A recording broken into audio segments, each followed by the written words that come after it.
3,000निबो बांसिन जोंनि programme समस्थिनि BPF Congress आरो एआईयूडीएफनि कर्मीफ्रा जोंनि यूपीपीएल आव जइन जाफैदों। प्रग्राम समस्थियाव आरो गुबुन हान्जानि गुबुन दोलोनि जेबो शक्ति गैला, बाव यूपीपीएलनिल' शक्तिसो। बीजेपीनि कर्मीफोरखौ यूपीपीएल आव जों सोआखै, जइन जाहोआखै। यूपीपीएल पार्टियाव जइन जाबाय बुंखादों जे जोंनि 40 जे बिजाबफोर दं बिटिआरनि 40 बिजाबावबो यूपीपीएल आवहाय रोजा रोजा गुबुन दोलोनि सुबुंफ्रा बा मावथिफ्रा जइन जाफैगासिनो। जों सम होनो हायाखै। दिनै जों प्रग्राम समस्थियाव समय होदों। 3,000निबो बांसिन जोंनि प्रग्राम समस्थिनि बीपीएफ कंग्रेस आरो एआईयूडीएफनि कर्मीफ्रा जोंनि यूपीपीएल आव जइन जाफैदों। जोंनि हान्जानि नीति आदर्शखौ मोजां मोननानै, जोंनि बिटिआर सरकारनि हाबाफोरखौ मोजां मोननानै, जोंनि प्रमद बर' सारनि खामानि मावनायफोरखौ मोजां मोननानै बिथांमोना जइन जाफैदों। आरो दिनैनिफ्राय नोंथांमोना मिथिबाय जे प्रग्राम समस्थियाव आरो गुबुन हान्जानि गुबुन दोलोनि जेबो शक्ति गैला, बाव यूपीपीएलनिल' शक्तिसो।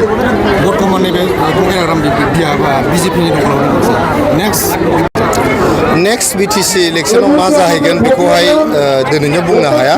गावबागाव हान्जाखौ, गावबागाव दोलोखौ शक्तिशाली खालामनो हाबा मावनो थाखाय बयहाबो मोन्थाय दङ।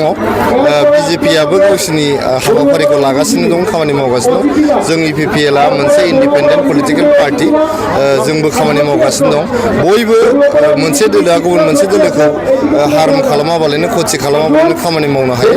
आरो जों खुनु बीजेपीनि कर्मीफोरखौ यूपीपीएल आव जों सोआखै, जइन जाहोआखै।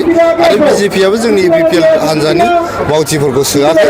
जों खालि बीपीएफ कंग्रेस आरो एआईयूडीएफ बे मोनथाम दोलोनि मावथि सोद्रोमाफोरखौल' जों सोदों। मावथिफ्रानो बांसिन बाव जइन जाफैदों। नेक्स्टआवहाय जोंहा एआईयूडीएफनि कर्मीफोर जइन जादों आरो थार्डआवहाय कंग्रेसनि कर्मीफ्रा बेयाव जइन जाफैदों। सना रुफा आरो हिरानि जुवेलारि गाननो मोजां मोनग्रा सुबुंफोरनि थाखाय गोजोनथाव खौरां। दासान्दि फुजा बोथोरखाय खम बेसेनाव फानगासिनो एमएससीबी जुवेलार्सआव सना रुफा आरो हिरानि समायना रमायना जोंख्लाबनाय जुवेलारिज। एमएससीबी जुवेलार्सआव मोननो हागोन राजकोट जुवेलारि, कास्टिं जुवेलारि, कलकाता जुवेलारि, मेसिनजों बानायनाय जुवेलारि आरो आखाइजों बानायनाय जुवेलारि। लोगोसेनो हाबा हुखायाव गाननो थाखाय सना आरो हिरानि समायना जुवेलारिसफोरखौबो मोननो हागोन।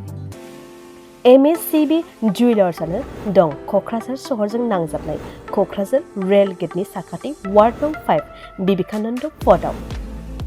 एमएससीबी जुवेलार्सजों थोंजोङै जगाजग खालामनोबो हागोन। 9954273079 जानबुं अनजिमायाव।